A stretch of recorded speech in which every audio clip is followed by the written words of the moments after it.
Srimate Bhaktivedanta Swami Namane.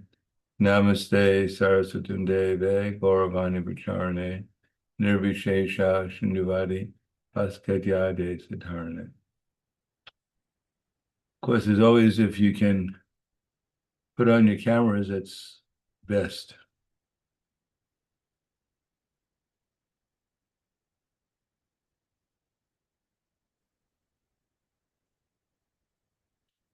Welcome.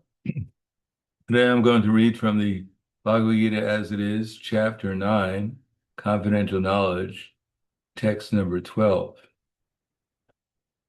Mogaisha Moga Karmano Moga Gyana Vichetasaha Rakshasim Asrim Jaiva Prakritim Mohinim Shritaha.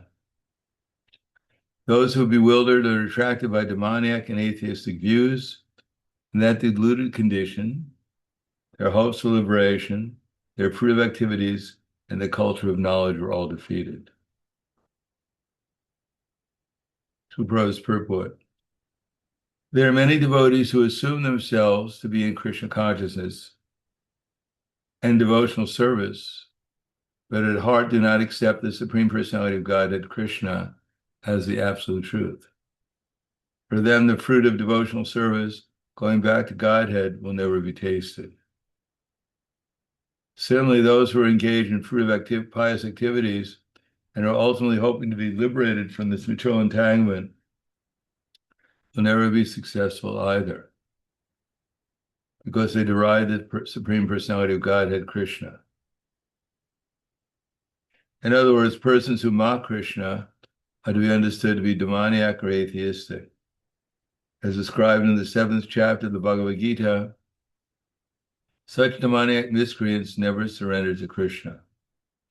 Therefore, their mental speculations to arrive at the absolute truth bring them to the false conclusion that the ordinary living entity and Krishna are one and the same. With such a false conviction, they think that the body of any human being is now simply covered by material nature, and that as soon as one is liberated from this material body, there is no difference between God and himself. This attempt to become one with God, with Krishna, will be baffled because of delusion. Such atheistic and demoniac cultivation of spiritual knowledge is always futile. That is the indication of this verse. For such persons, cultivation of knowledge in the Vedic literature, like the Vedanta Sutra and the Upanishads, is always baffled. It is a great offense, therefore, to consider Krishna, the Supreme Personality of Godhead, to be an ordinary man. Those who do so are certainly deluded because they cannot understand the eternal form of Krishna.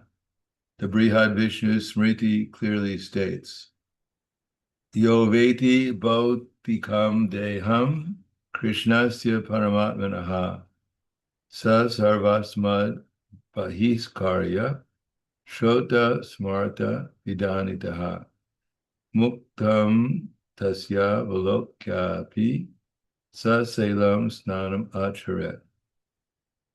One who considers the body of Krishna to be material should be driven out of all rituals and activities of the Shruti and Smriti. And if by chance one sees his face, one should at once take bath in the Ganges to rid himself of infection. People jeer at Krishna because they are envious of the Supreme Personality of Godhead. Their destiny is to take birth after birth in the species of atheistic and demoniac life. Perpetually, the real knowledge will remain under delusion, and gradually they will regress to the darkest regions of creation. So the verse again, Mogaisha Moga Karmano, Moga Gyana Vicheta Saha, Rakshasim Asrim Jaiva, Prakritim Mohinim Shritaha. Those who are thus bewildered and attracted by demoniac and atheistic views, in that deluded condition, in their hopes for liberation, their fruitive activities, and the culture of knowledge are all defeated. Om Agyanatvanandasya Garanjara Salakaya Chaksura Militam Yena Tasmai Shri Gurave Namaha. In the Bhagavad Gita, Krishna generally goes from one point of view and explains the benefits of becoming Krishna conscious, and then he goes to the other point of view, the problems with not becoming Krishna conscious. So he goes from one side to the next. And here he's going from the side that if we don't accept Krishna, then we'll be Mogaisha, we'll become bewildered. Now, of course, we know that devotional service is the process, at least sadhana bhakti, is a process of gradual liberation from our misconception. And the main misconception is that somehow or another we're the controller, we're the enjoyer, and that we're the benefactor. In other words, to one degree or another, we may have the idea that we're taking Krishna's position in the material world. On the other hand, we're cultivating devotional service, hopefully, by sadhana bhakti, and therefore we know inherently, or we know by knowledge, that we're more or less crazy. We could say we're deluded by the illusory energy, and therefore somehow or another we're misidentified ourselves with this gross and subtle material body. And as a result of that, we identify ourselves with so many different things that we take as completely natural. Our family, our country, even our being a male or a female. So these things are caused by our delusion, which is ultimately in the background. There is, as Krishna says, Trividam narakasyedam tvaram nashidam atmanaha kama krodha tatalobas tasmad etam trayam chajet. There are three gates leading to hell, namely lust, anger, and greed. Every sane person should become free from them because they lead to the degradation of the self. So our process, or the process given to us by Sri Chaitanya Mahaprabhu through our disciple succession, is the process of chanting Hare Krishna, principally, worshiping the deities, hearing Srimad Bhagavatam, Bhagavad Gita, serving the devotees, and trying to make our lives or the atmosphere in which we live spiritual, either in our house or outside by preaching.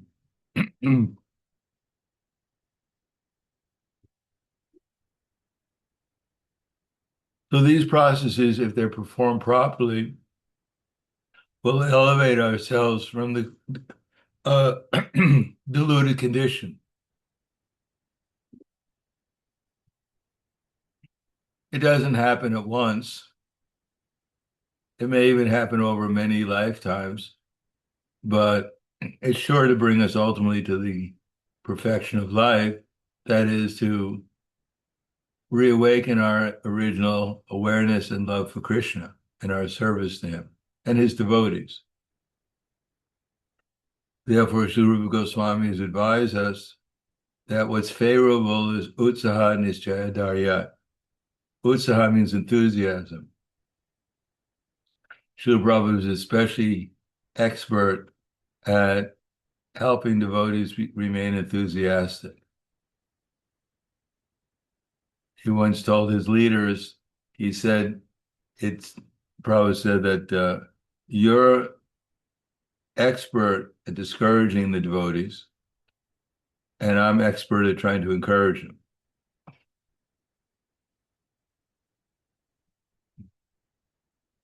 So naturally, when we're in the material world, yoga chalati manasa, anyone who becomes a devotee has we could say, a struggle or a fight on their hands. Maya doesn't have to exert much effort to delude practically everyone in this universe, because everyone in this universe is practically very much inclined to be deluded by Maya. And her two weapons are uh, Artha and Kama. Most people are not very much inclined to Dharma, and even if they're inclined to Dharma or religiosity, it's generally to obtain Artha, material wealth, so they can satisfy their senses. Very few people are interested in liberation, but even if they're interested in liberation, moksha, then it's usually because they're frustrated with their karma and artha, not because they want to go back to the spiritual world. So Maya has kept us in this material world generally interested in artha and kama, worried about our bank balance and whether or not we're going to be able to satisfy our senses in some way. So this is called our delusion, because in the background is Krishna, and in the background ourselves as spiritual beings. We don't have to worry about these things actually, because as eternal souls, we're not really materially hungry, nor can we gain anything here. To think I own something here in this ever-changing world is the same thing as going to a bridge and putting your hand into the flowing water and thinking that the water that's touched your hand at that particular moment, you own. But another moment, the water will flow by your hand. Some other water may come. The water you thought you had as your proprietor has suddenly disappeared. So all these things we're imagining to be ours are just time is giving to us, flowing by us, putting them into our association, and then flowing past us again to disappear forever. The materialist is very frustrating. Now, it may not be frustrating when one is young. One is very hopeful that these things were going to last in my life. But as the years go by and things start to disappear, one gets frustrated. I didn't ask that these things disappear. I worked hard so they didn't disappear, and yet they always disappear. Now, of course, in Krishna consciousness, that's what we have to come to experience something that doesn't disappear. Therefore, Prabhupada emphasized sadhana bhakti, because in the beginning, we have theory, a lot of theory. Matter of fact, too much theory. So much theory, sometimes we're confused by all the theory. And some devotees, they don't really like theory very much. They like to do things, but they do it without any theory. So the devotees are generally divided into those who are sentimental and those who are overly intellectual. The sentimentals, devotees, their sentiments change according to their experience in the material world. When things are going nicely according to their expectations, they're enthusiastic. And when things don't go their way, they become very disturbed and depressed. And then the intellectuals, they analyze everything. Even their relationships with everyone are analyzed to the detail, whether or not it's positive for them or negative. Therefore, it's very hard for them to actually have the feelings towards others, because everything is intellectually is a business, whether I've gained or lost. whether this person, according to my expectation, is a good person or a bad person. So both the sentimentalist devotee, sentimentalists are usually, they maintain their devotional service generally by being fanatical. They're convinced that they're the only ones in the universe who are doing the right thing. And anything else is suspicious other than what they're doing. And the intellectuals, they're convinced that they know everything, or they're the ones who know something, and therefore they're superior because they think they know something. Of course, generally they don't even know who they are. They think they have so much knowledge, and they even may be convinced or realize that they're not their body, but they have no idea who they actually are. They know who they're not sometimes, but they don't know who they are. Therefore, both Prabhupada said that the sentimental devotees are usually fanatical if they maintain devotional service, and the intellectual devotees are generally speculators. So here Krishna says that both of them, because they're bewildered, have missed the point. The point is to do something to please Krishna. That's the whole point. Not very difficult in one sense. But we're so busy with our feelings, guiding our feelings, trying to be comfortable, trying to be secure, or trying to gain knowledge of how to get out of our material conceptions of life, that we don't have time, we don't think about what I can do to please Krishna. Therefore, even when we're chanting Hare Krishna, japa, then we're thinking about either how do I feel? How can I feel better? How can I avoid the things that make me feel bad? What can I, what can I learn so that I can increase or better my material position, etc., etc. But in terms of chanting Hare Krishna, my dear Lord Krishna, my dear Srimati Radharani, kindly engage me in your loving service. We sometimes, well, maybe sometimes, or maybe more than sometimes, we forget that that's the business we're supposed to be doing. Just asking Srimati Radharani and Krishna to engage us in their loving service. And after chanting 2 or 3 Hare Krishnas, if they don't do it, we don't give up thinking it's useless. Why did they reciprocate immediately? I was so sincere. I put aside all my desires for 30 seconds, and they didn't reciprocate with me. Therefore, let me go back to my hankering lamentation, my normal business.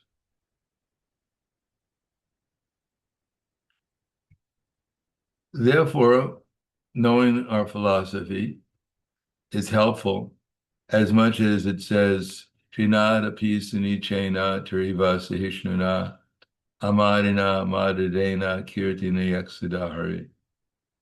If we actually want to be benefited by chanting Hare Krishna, or even by worshiping the deities, or by hearing Srimad Bhagavatam, Bhagavad Gita, Chaitanya Charitamrita, or by trying to serve the devotees, or by trying to preach, we actually want benefit from these things, then we have to do it for Krishna. In other words, as Prabhupada writes in the Bhagavad Gita, in the 10th chapter of the Bhagavad Gita, text number 10, he says that those who are engaged in devotional service, but they're addicted to the fruits of their activities, they're said to be acting in karma yoga. Those who are cultivating knowledge but well, they're addicted to those. What is it? Pro is it actually exactly?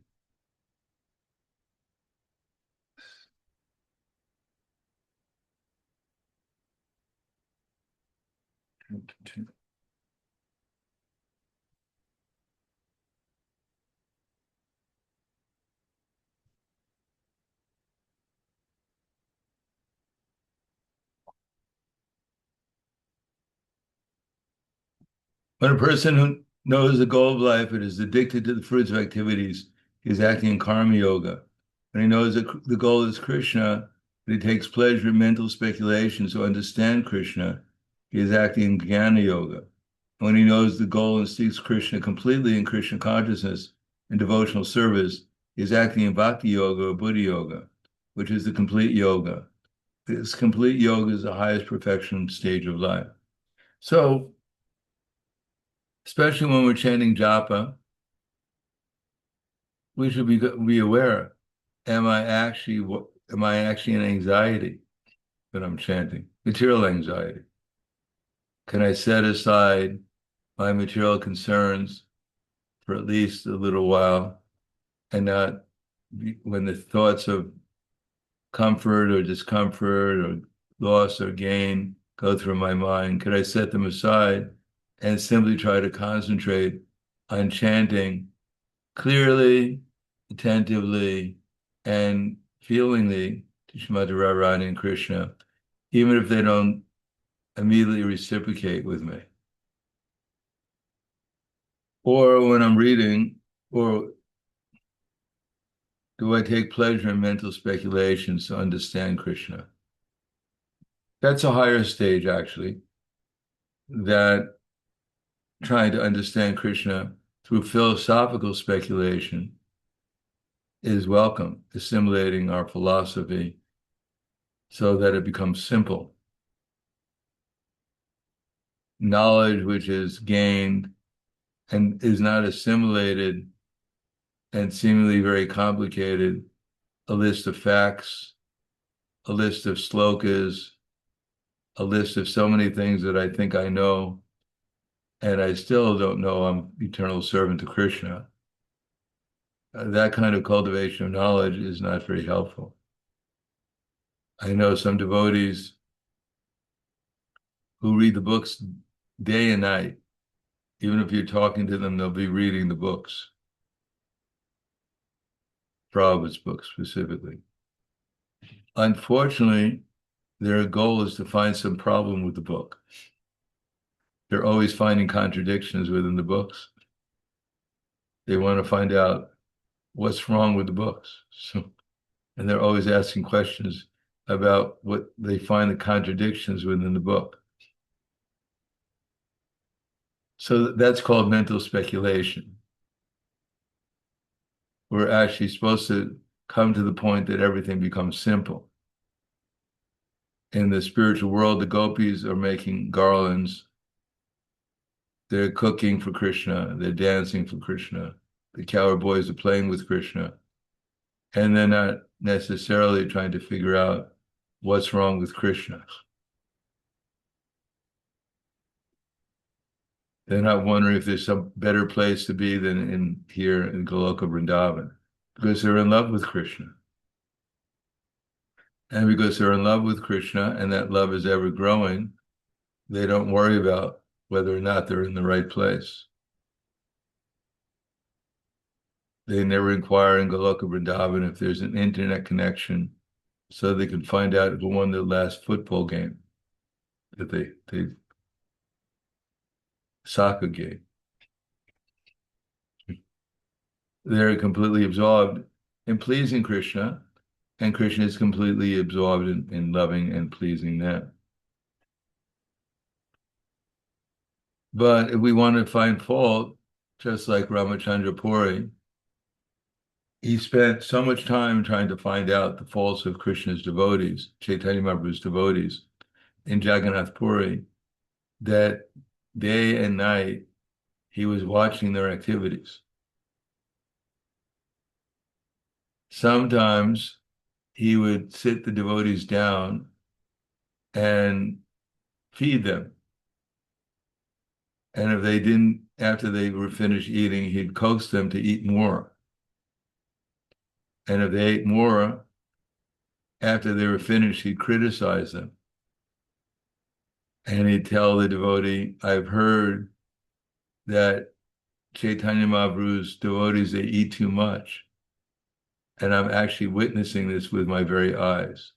That how can you maintain your renunciation if you eat too much? And even Chaitanya Mahaprabhu, day and night, Ramachandra Puri was watching his every activity, how much he ate, how much he slept, what he did, and he couldn't find any fault. But then he found imaginary faults. He started to spread rumors that Lord Chaitanya Mahaprabhu was eating sweets.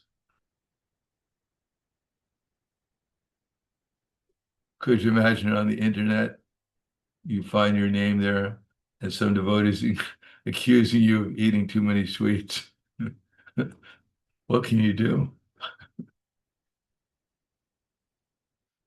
And then they make a petition to remove you from all services because you've eaten too many sweets.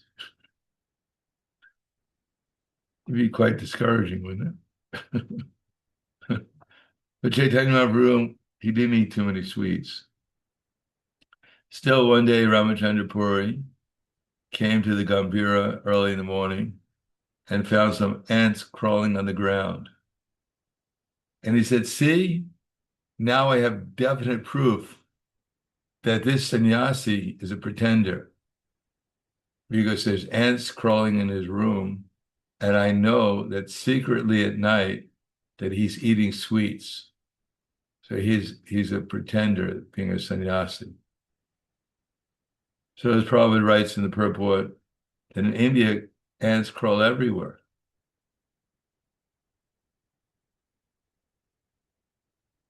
Matter of fact, here in Ljubljana, ants are crawling everywhere too. So that doesn't mean that at night the Pujari comes and secretly eats sweets in the temple room. Ants are everywhere. But if one wants to find some imaginary fault, one can do that. Not only with Chaitanya Mahaprabhu, one day one devotee came to Prabhupada and said, Srila Prabhupada, all the devotees are always criticizing me. So Prabhupada said, well, they also criticized Lord Chaitanya. So the devotee thought maybe Prabhupada didn't understand. And he said, Prabhupada, you don't understand. The devotees are criticizing me. So Prabhupada said, they also criticize Lord Chaitanya. So the idea is that, of course, sometimes the devotees may give us good feedback, constructive criticism to help us progress in devotional service. Those are our friends. And sometimes unnecessarily, out of enviousness, they try and discourage us because of their own lack of devotional service. Misery loves company, and therefore they try to find fault so they can bring the devotee down to their platform. But one has to learn tolerance. Therefore, Chaitanya Mahaprabhu said, one should become tolerant like a tree. Of course, a tree is so tolerant that if one carves one's initials on the tree will not protest, because it couldn't protest, even if it wanted to protest. And even if it's protesting, no one probably could actually hear what it's saying.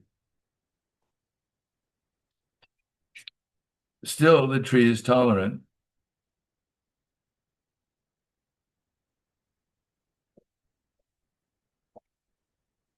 But we have to learn tolerance also, so that our minds can be fixed in Krishna consciousness in spite of whatever is happening externally, either for our positive material advancement or obstacles in our material advancement. Those things will come and go. But if we remain in Krishna consciousness, then we'll actually be able to experience the happiness that we're looking for, that's eternal. Nitya Nava Navayavana. We have to realize the wealth that's in our literature, the wealth that's in the holy name, the wealth that's in worshiping the deities, the wealth that's in serving the devotees, and the wealth in preaching Krishna consciousness, how that's our eternal wealth. And the time that we spend in these activities, we should set aside and realize that actually, what do I really know? What do I really have that's so valuable that I can't lose? Because eventually I have to lose my body, and well, still I'll be the same. So if I think my body is my greatest wealth, but I have to lose it, therefore I'll be disappointed when I lose this body, but we'll get another one, which we'll have to lose too. On the other hand, the real wealth is ourselves, the soul. And the wealth of the soul is that it can do something to please Krishna. And if Krishna is pleased, if Krishna's devotees are pleased, his pure devotees are pleased, then that's the greatest wealth called bhakti. And therefore, we have to understand that I have a little bit of love, potentially some love for Krishna, some love for his devotees, which in comparison to my present state of experience of love is unlimited. So that's my real wealth. And yet there are other devotees who have much more wealth than I do in love for Krishna. And therefore that's when we experience how beautiful, how wonderful Krishna is, and how wonderful his devotees are. That's our secret to becoming humble. As Srila Prabhupada said, the art of Krishna consciousness is the art of focusing one's attention and giving one's love to Krishna. So our first business is to organize our lives in such a way is that at least Prabhupada says that throughout the 24 hours a day, one cannot help but think about Krishna. But at least we should organize our lives that throughout some part of the day, we cannot help but think of Krishna. And if we can actually remember Krishna while we're doing our service within our heart, if we can actually appreciate Krishna and appreciate his devotees, then that happiness is eternal. That advancement is eternal. All the other things we may do without that consciousness, they may be necessary, and we don't give them up. But if we can add Krishna to them, Krishna consciousness to them, thinking that this world doesn't belong to me, it's all under Krishna's control, I have nothing to worry about. If I can just do something under Krishna's directions, then I'm in the best position possible in my search situation. I can't do anything better than that. And if I do it to please Krishna, and I actually remember him, then my life is becoming perfect, both materially and spiritually. So, Prabhupada writes that those who are karmis, those who want material acquisitions or are afraid of losing them, those who are gyanis, who are interested in mental speculation, those who are looking for liberation from their present position, everyone is looking for liberation, moving from one country to the next, from one husband or wife to the next, one job to the next, one temple to the next. We're trying to look for liberation. But even when we look for the highest liberation, we achieve it, Brahman realization. Still, we'll be dissatisfied there, and we'll come back again looking for liberation here. Therefore, Prabhupada writes that some people know nothing. This is agyas chastradanas-cha samshayatma vinashiti nanyam lokastina paro na sukham samshayatmanaha. But ignorant and faithless persons who doubt the revealed scriptures go to ruin and perish. For the doubting soul, there is happiness neither in this world nor in the next. So we have to examine ourselves. Agya, which means most people know little or nothing about Krishna consciousness. So I may know something about Krishna consciousness, but until I meet Krishna, then I'm still subject to ignorance. And therefore I shouldn't be so convinced that my present lack of Krishna consciousness is in some eternal state of awareness. We should be aware that we're in a precarious position in the material world, and that the only safety is to become conscious of Krishna. And that although I may not have very much awareness of Krishna, but I should try to cultivate it.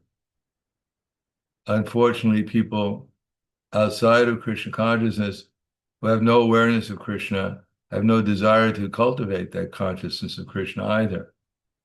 They don't think it's very valuable. So although I may not be very aware of Krishna, I should somehow or another be convinced that it's valuable to become aware of Krishna. And samshayatmanaha, some people know about Krishna. We know about Krishna to some degree. We can even quote slokas from the Bhagavad Gita or from other books. We have the basic theory down, but we don't have enough faith to actually apply it all the time. So we have to cultivate that faith that I should try to increase my applying what I do know in a practical way in my life, and not become discouraged if I'm not perfect at this present time. It's not all or nothing. Either I'm a completely pure devotee or I'm a demon.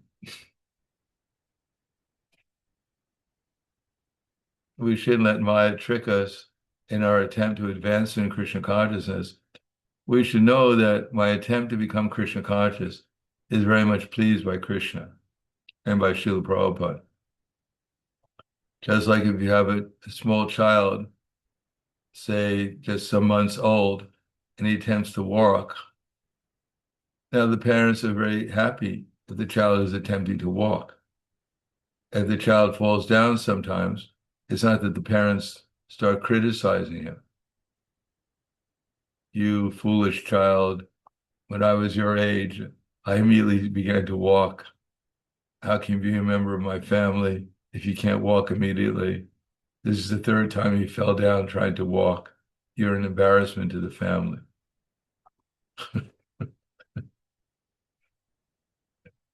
No, the parents are very happy, just the fact that the child is trying to walk. And he knows that eventually the child will walk. And when the child gets older, he'll be dancing in ecstasy also. Of course, if the child's 75 years old and he still doesn't know how to walk, the parents have a good right to become a little concerned if they're still there. But it's expected that in our attempts to become Krishna conscious, we're not going to be as expert as we'd like. Everyone would like devotional service to become immediate and our advancement to become steady without any obstacles. But if that was the case, then Krishna consciousness would not be very relishable. It becomes relishable when we actually have obstacles in front of us, when we realize our anarthas, and we actually make an attempt to overcome them, even to some degree, small degree, and we're successful. That's what increases our desire to obtain Krishna. Now, there really are no obstacles, but there are apparent obstacles. And there are attachments, which are the obstacles. And when we try to not get rid of attachments, but try to dovetail them in Krishna's service, We don't have to give up lamentation. We just have to lament that we're not Krishna conscious. We don't have to give up hankering. We just have to learn how to engage our lives in such a way as that we get some taste for Krishna consciousness. Even to enjoy prasadam is a great impetus to become conscious of Krishna, at least to eat more prasadam. Therefore, it's said that we honor prasadam as a very important part of our service. Because if we actually enjoy prasadam, then we'll look forward to more prasadam. And that's almost the same as looking forward to more Krishna consciousness. Therefore, we should honor prasadam, honor the fact that we have prasadam, and that Krishna has given us prasadam, and that it tastes like Krishna. It's this energy. Similarly, chanting Hare Krishna, although there may be so many disturbing things in this world, what we should take as a great opportunity that at least once in the 2 hours that I'm chanting Hare Krishna, I could try to sincerely and happily, if not lovingly, ask Srimati Radharani and Krishna to please engage me in their loving service. And if by good fortune, we actually remember Krishna when we're chanting, then we'll understand what it's like to become conscious of Krishna. If we can remember Krishna in his form as Shama Sundar, Srimati Radharani at his lotus feet, throwing flowers to him at his lotus feet, and the gopis in the background relishing the relation between Radha and Krishna, the loving relationship, then that's called Krishna consciousness. And if we're chanting Hare Krishna and we remember something, Krishna dancing on Kaliya, or Krishna coming home from the Vrindavan forest, and Mother Jasoda is there to greet him, Nanda Maharaj is in the back in his green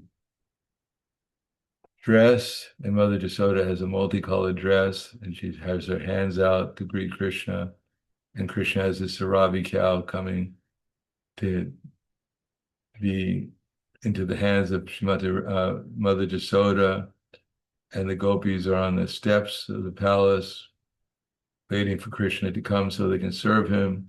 And the cowherd boys are watching this, and there's a little bird flying in the sky. So not complicated, but that's called Krishna consciousness. And that puts us into another world, a world transcendental to the ups and downs of our material experience, and a world that we're supposed to be living in, where Krishna is the center, the devotees are the object of our service and love also, and that we're there to participate in the loving exchanges with Krishna and his devotees. And even Krishna feels himself insignificant compared to his devotees. Srimati Radharani feels herself to be the lowest devotee.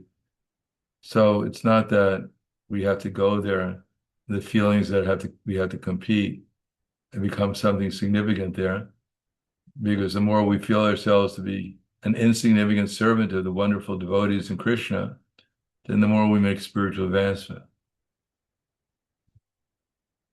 So we don't have to worry, as Srila Bhaktisiddhanta Saraswati Prabhupada, once some of his disciples came and they said, Srila Prabhupada, Srila Prabhupada's Prabhupada, he said, we feel like we're not making any advancement hardly. So Srila Bhaktisiddhanta Saraswati Prabhupada said, do you really feel like that? And they said, yes. He said, well, that's very good. Because if we think we're making a lot of spiritual advancement, then we're in trouble. Because immediately if we think we're making so much spiritual advancement, then we'll sit back and relax. I've done enough for this year. I have my quota of spiritual advancement for the next couple of years. So that feeling that there's something lacking is very good. And everyone in the spiritual world feels like that. I love Krishna, I'm ecstatic, but this, I hardly, as Srimati Radharani would say to her gopi friends, that today we're going to meet Krishna. I think I met him before, but it was just like for flash. I can't really. But now finally we're going to meet Krishna. So that therefore there's an excitement in the meeting. So we think, well, I have so much to do, so much to go. But that's good because then there's an excitement in making advancement. And if we think, well, I already figured it all out, I know Krishna already, then there's not much excitement to become Krishna conscious. And there's not much spiritual advancement. There's not much to look forward to.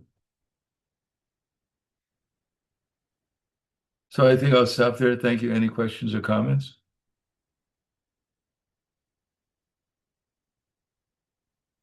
Yes, Shri Ananga Manjari Devi Dasi.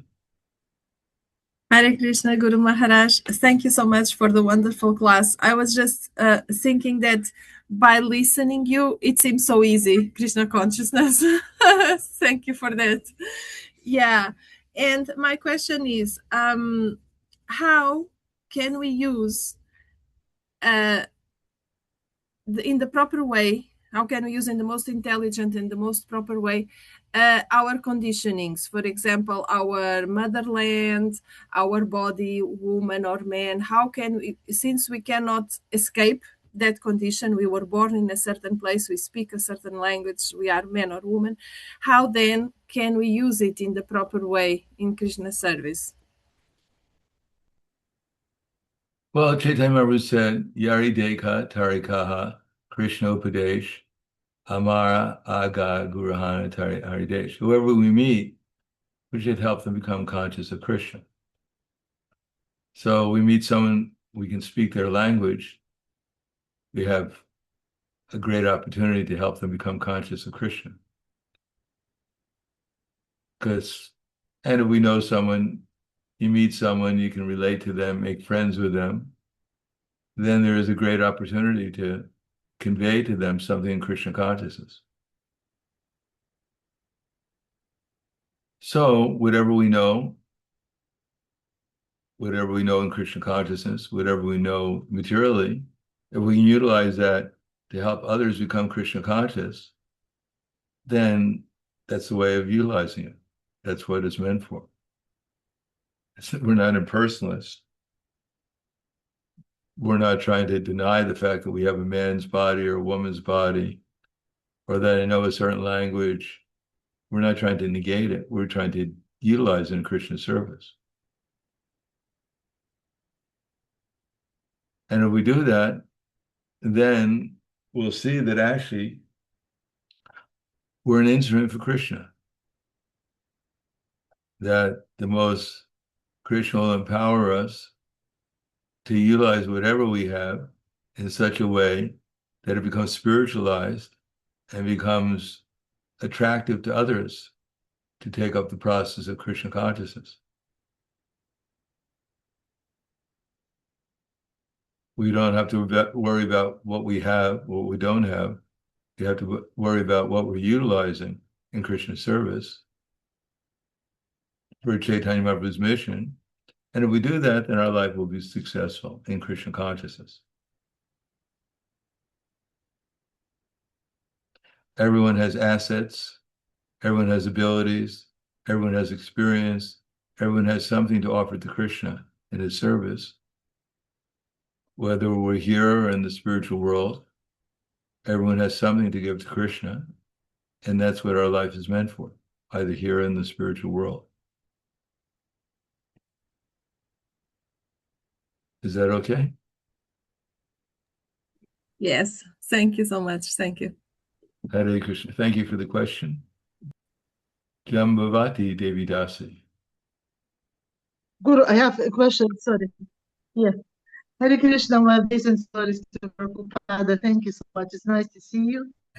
And I have a question because you that some food eat too many sweets, simple excess. Give me very some underlying causes beyond a lack of self-control, because we know neurodevelopmental conditions such as ADHD affect control, dopamine regulation, emotionally, sensory, and interruption. Thus, is support, understand these conditions, because this is an important topic, because men say devotees may struggling with conditions they did not choose, and understanding the distinction between a medical condition and moral failing could help us better to support them, because when devotee struggles with overeating or excessive attachment to food because of neurodivergence rather than simple indulgence, what guidance should be offered? Are there any educational programs or pastoral approaches or accommodations within this code to support neurodivergent devotees compassionately while still encouraging spiritual progress? Thank you. Well, that's a nice comment. It depends on our expertise. If we're happy in Krishna consciousness, as it says in the Bhagavad Gita, Atmo Pamyena Sarvatra Swam Pashati Arjuna Sukham Vadukam Sayogi Paramomotaha, that he is a true yogi who sees the true equality of all beings, both in their happiness and distress. So we should know that the cause of distress is their separation from Krishna, and their cause of happiness will be when they become conscious of Krishna. So simple. That the sukha, Vishvam Sukha Sanjayate, Vishva Purna Sukhayate, that the devotee sees the whole world is full of happiness because they're having an opportunity to become conscious of Krishna. That's what the world is about.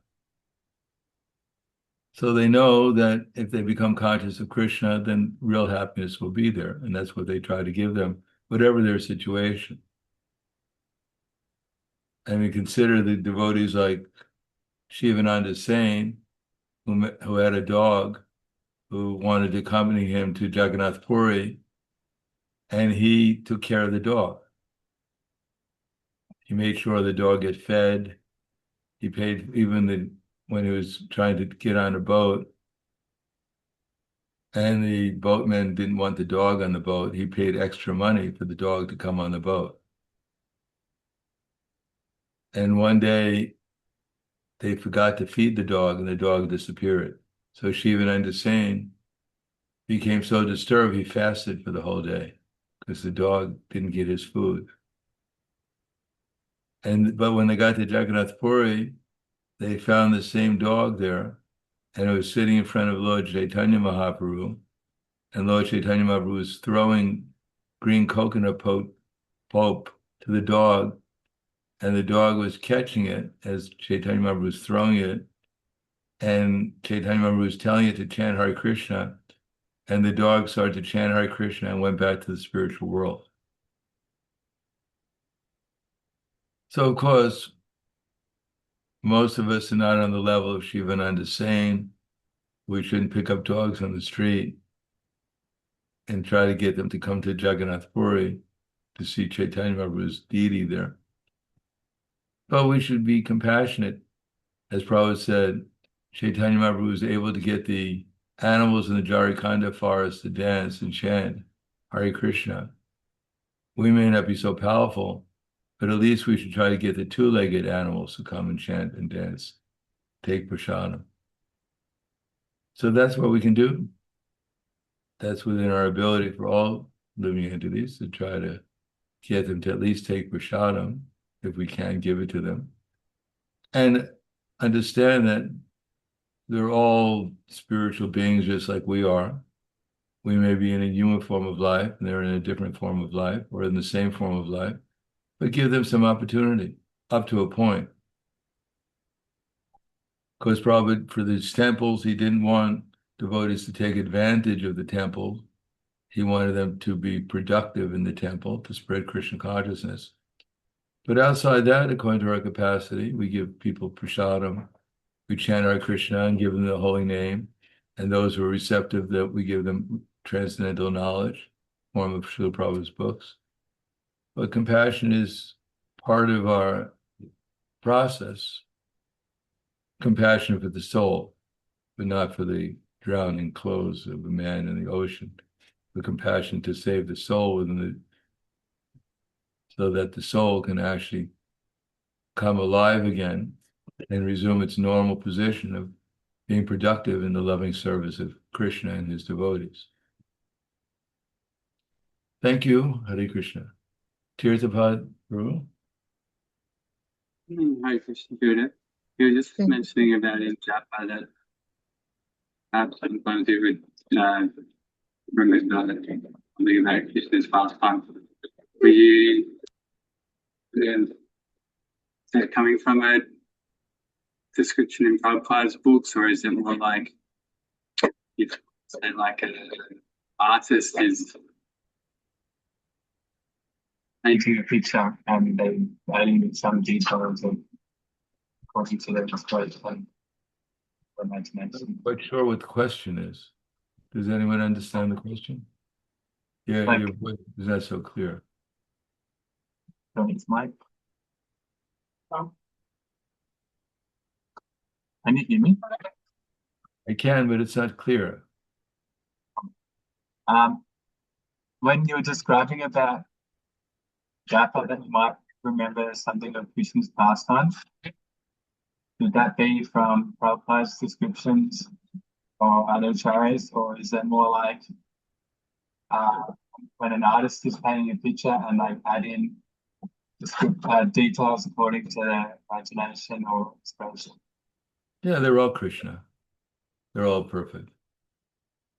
Prabhupada, one time the artist came to Srila Prabhupada and they showed him different paintings that they have done of Krishna and his pastimes.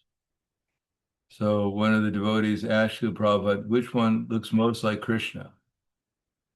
And Prabhupada's response was, they all look like Krishna. And then the next day, the devotees brought some Gurukul pictures of Krishna. Stick figures with 2 feet and 2 hands and a flute in his hand and peacock feather, stick figures. And they said, what about these? Do these look like Krishna? And Prabhupada said, yes, these are also Krishna. See, there's a flute, there's the peacock feather, etc., etc. So this is also Krishna. So those things that remind us of Krishna, they're Krishna.